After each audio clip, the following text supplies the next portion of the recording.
In the late 1970s, New York City had a totally different look from the touristy retail image it has today. It was run down and seedy, and one man was dominating the nightly local news. Jane, the man's name is David Berkowitz. He is an unmarried 24-year-old postal worker. He's a veteran of Korean service with the United States Army. When he was arrested late last night in his apartment in Yonkers, New York, he told the officers, "Okay, you've got me." But beneath the crime and the grime, a youth revolution was happening.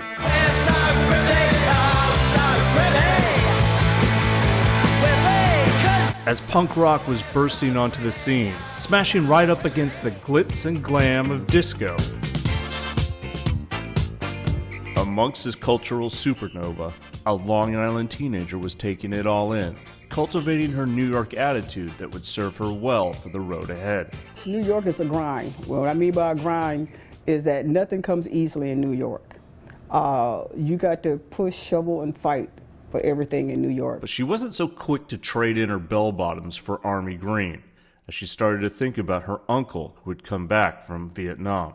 I grew up around my uncle, and he really helped nurture me and talk to me about the military.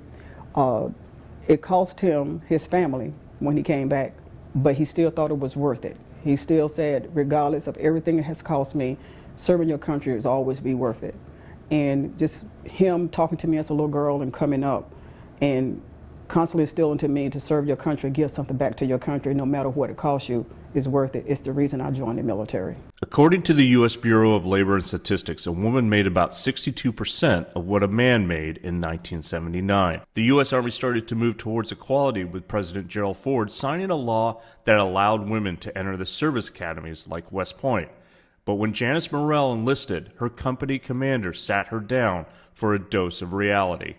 I'll never forget her, female, Captain Mary Gigala, West Point grad. She pulled me to the side and she told me, as a female, you're going to have to work harder than any of these males around here.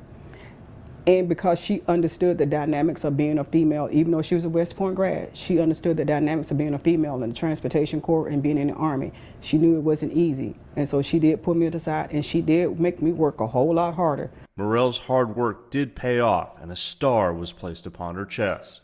Ooh, it was a great moment.